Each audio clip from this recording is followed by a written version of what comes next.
This is Scratch Your Own Itch, the one show that delivers the conversations that we're afraid to share, but need to. This show is all about creating a life worth living. I'm Logan Tyler Nelson, and I'm your host. So, you're going to hear conversations with creators and entrepreneurs talk about what they do, their current and past traumas, how they became who they are, and what they are truly curious about. This is the show where we talk about the things we think about a lot, but need to talk about more.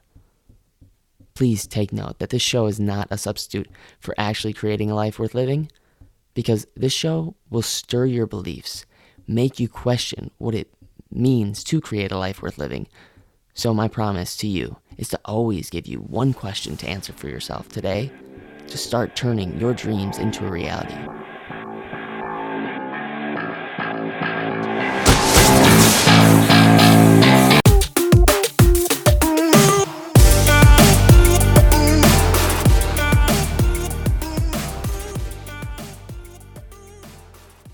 Thank you so much for taking the time to listen to this podcast, because I know you can be listening to so many other things, but you tuned in to Scratch Your Own Itch with me and my guest today, April Beach.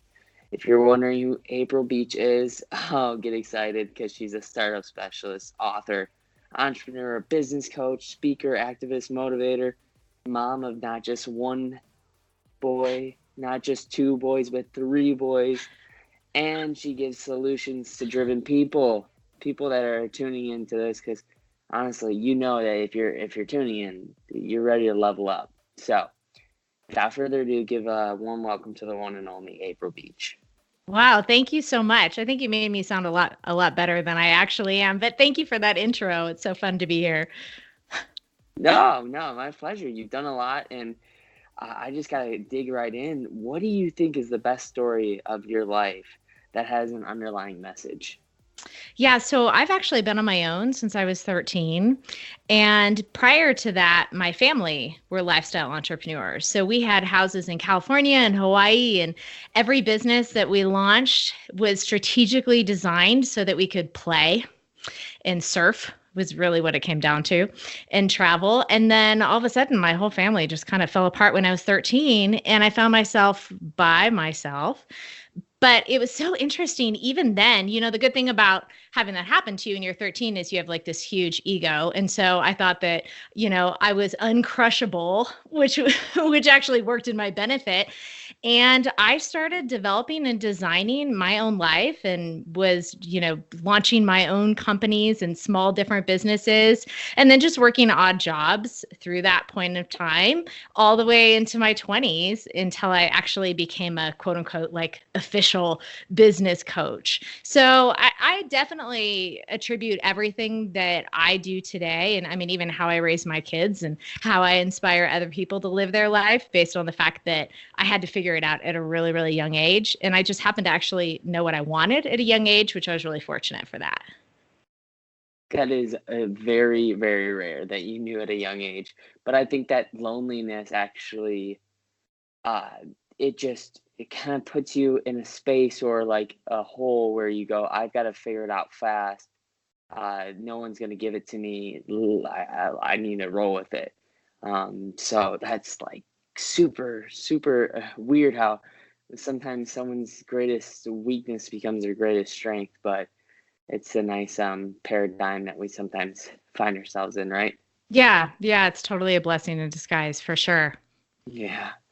What do you think is the best piece of overall business advice that you've ever gotten? Oh, that I've ever gotten. I think that I'm a huge Simon Sinek follower, and I really think that I always knew that my purpose drove what I was doing, but it never really fell into a business strategy. I never really stopped to actually pay attention to that until I really discovered his work. And I believe that purpose drives everything we do, and why we do what we do is more important than what we do itself.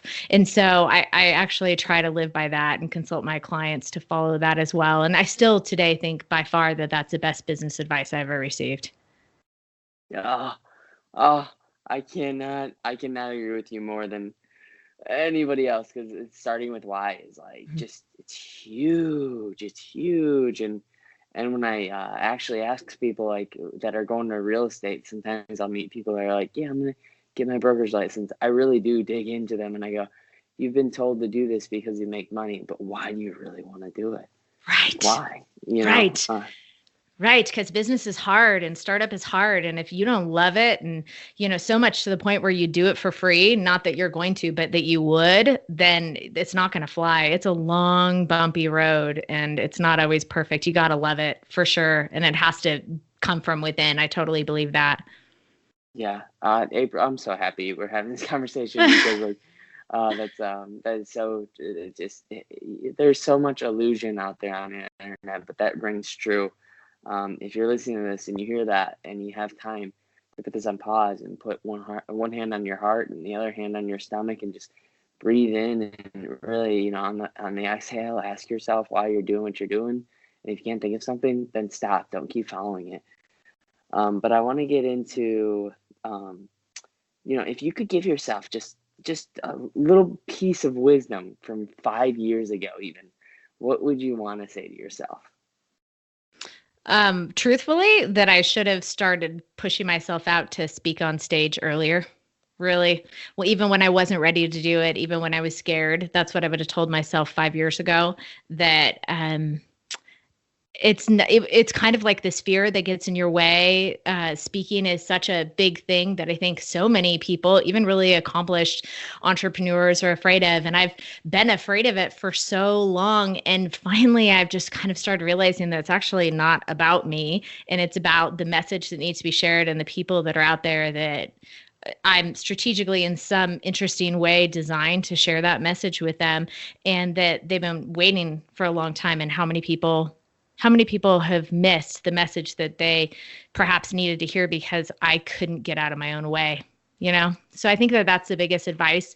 I've always been good at doing things I'm afraid of. I actually kind of thrive for some strange reason under fear, but that's the one thing that I have regretted for a long time. And so that's the one thing I'm really forcing myself into do. I already started here in 2018 and much more in 19 for sure.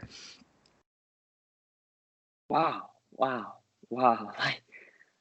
I'm so happy that you can be so transparent with that and just be like, heck, it's not about me. And to realize that it's not about you, and to know that your message matters. And really, like, that is a key to success that I wish they taught you in first grade and drilled that into your head more often. I try to tell my boys that. Yeah, I'm always like, it's not about you. Sometimes it has nothing to do with you. Even like the biggest struggles we go through. I mean, there's in the big picture, sometimes, we're called to go through those things in order to serve and help other people. And that's a really hard pill to swallow because we want it to be about us, especially when things hurt, especially when things are hard. But a lot of things, even the tough things in our life, sometimes have absolutely nothing to do with us, Yeah, in a way, actually, I think it alleviates some pressure from you if you do just kind of go, it's not about me. Right. Like, wow. Like, oh gosh, like I feel like the world is lifted off my shoulders. I'm not in a rat race. I just need to be okay with where I'm at and make sure that I'm making other people around me cool and successful. That's so cool. Thank you. I want to go into the next question because I know I could talk about that forever. The next question is that I really want to know, April, what do you think's like the key to happiness and how do you process it? Oh my gosh. Wow. Okay. I wish I should say I had thought about this question before the interview. Gosh, the key to happiness, I really think, is being true to ourselves. And that's also something that's really scary, but it's giving ourselves an opportunity to stop and really figure out what makes us happy. My message that I share is smashing the box that's built around us. I call it burning the picket fence. And that is really developing life based on what you want, based on what makes you happy, and based on what, makes your heart beat or your heart flutter. And it's not about a path that anybody else laid out for you. And so, walking into that is a scary thing, but taking a moment to give ourselves permission to do that, I believe is the key to happiness, and just truly listening to ourselves in that, and burning the picket fence in your own way. I love it. Also, I think this is going to go a little, so I really am asking you to be as vulnerable as you can with our audience. I think mornings are so exclusively interesting, and they're very interesting because the first thoughts that you have in a day sometimes are crazy. And so I'm wondering, what kind of first thoughts go through your head when you first wake up? So I've gotten better at this. I can't say I'm perfect, but my alarm actually goes off at 3:56 a.m. and I swing my legs over the side of the bed. I actually did a podcast episode in my own podcast about this, kind of swing my legs over the side of the bed. You guys can imagine it. I'm only 5 feet tall, so my feet like don't even touch the ground. It's like a little kid. It's like they're like actually swinging on the side of the bed.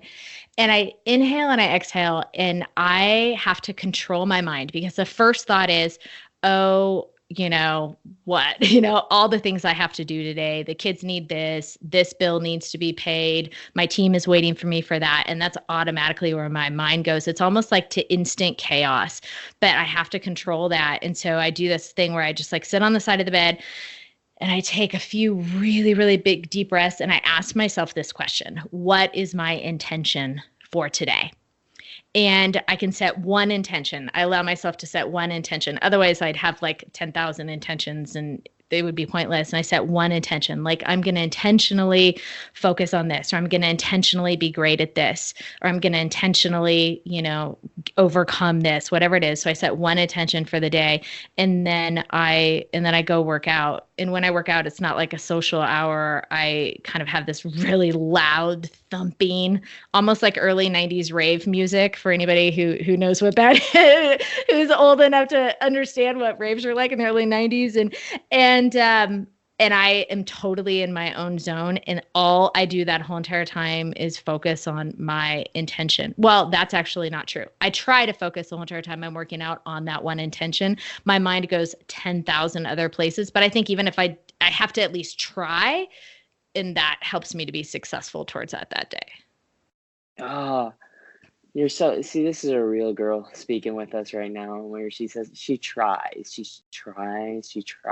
stay on that intention, but she's a human being just like all of us are, where maybe her mind gets distracted. And I'm so sick of people having these podcasts I listen to where I go, oh, they have a perfect morning routine. Oh, right. They have a perfect workout. And so it's like, the whole point of it is like, you're like all of us, and like you're super, super killing it right now. And so if people are listening to this, I got 3 more questions. The third to last question is, where can people find more of April Beach?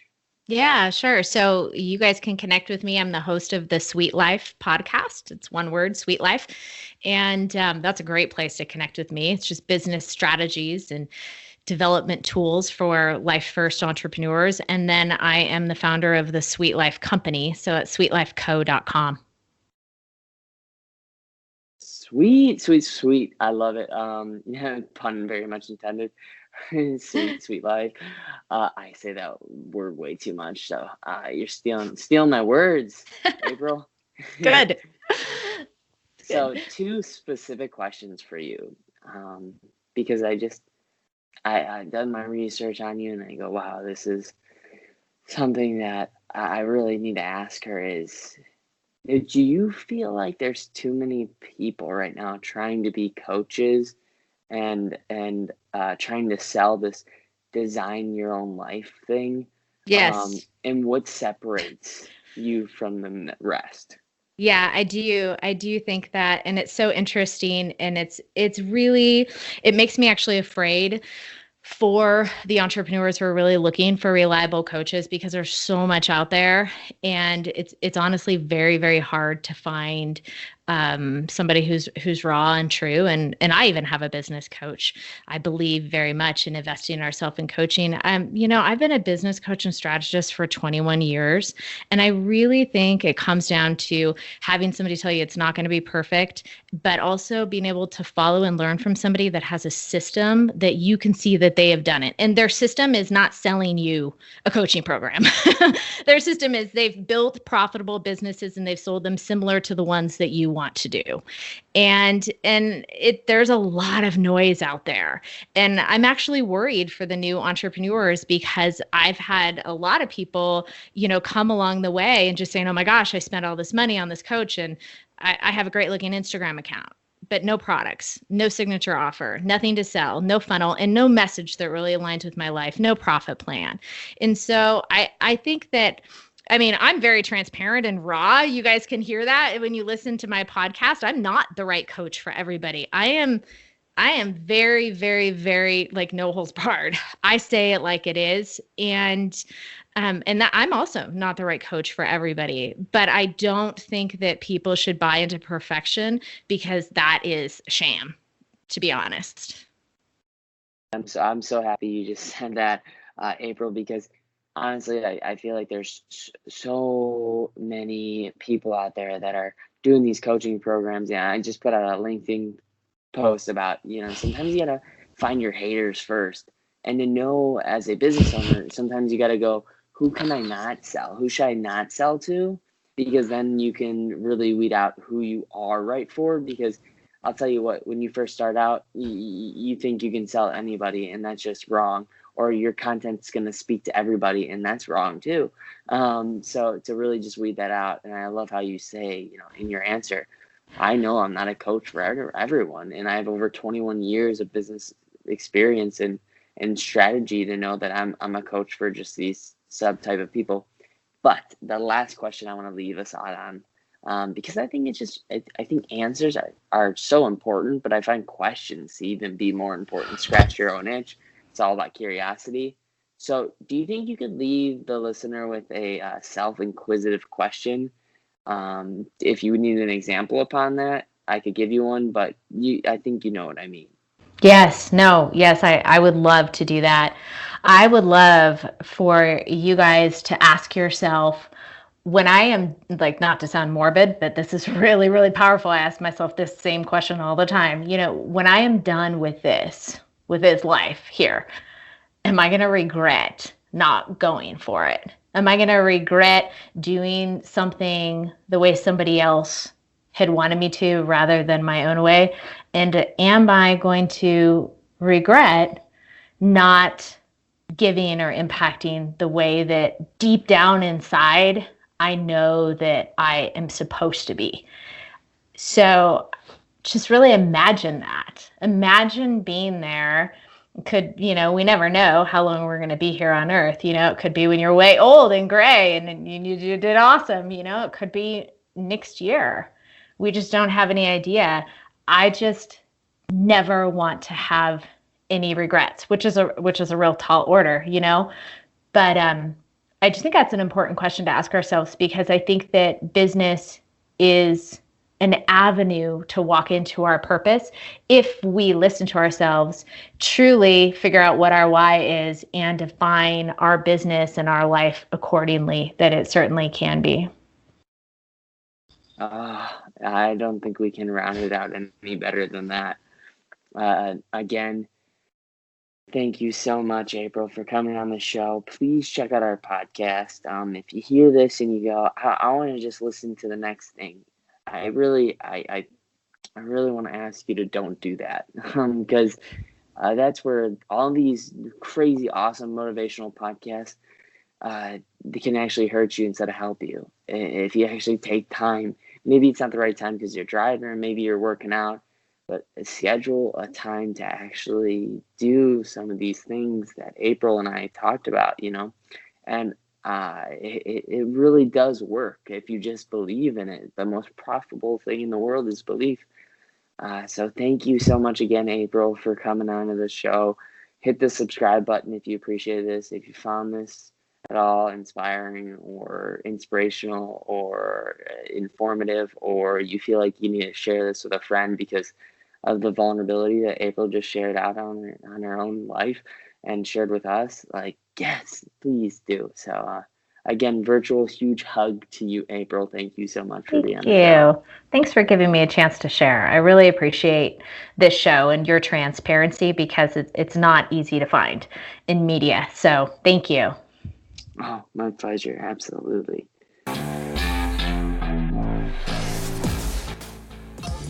Oh, wow.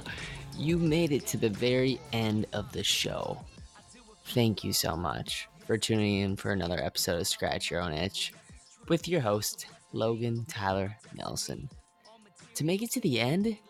Gosh, that doesn't happen very much nowadays. I mean, especially with the constant distraction. So, I appreciate all of the efforts that you just took out of your day to make it to the end. And if you hit that subscribe button and leave a review, you would have no idea what that would mean to me. So thank you so much for taking the time to hit that subscribe button. And if you leave a review, check it out. Just screenshot it, send it to me, and I'd love to host your review out on the show. But don't ever forget, like I say, you matter and you're enough.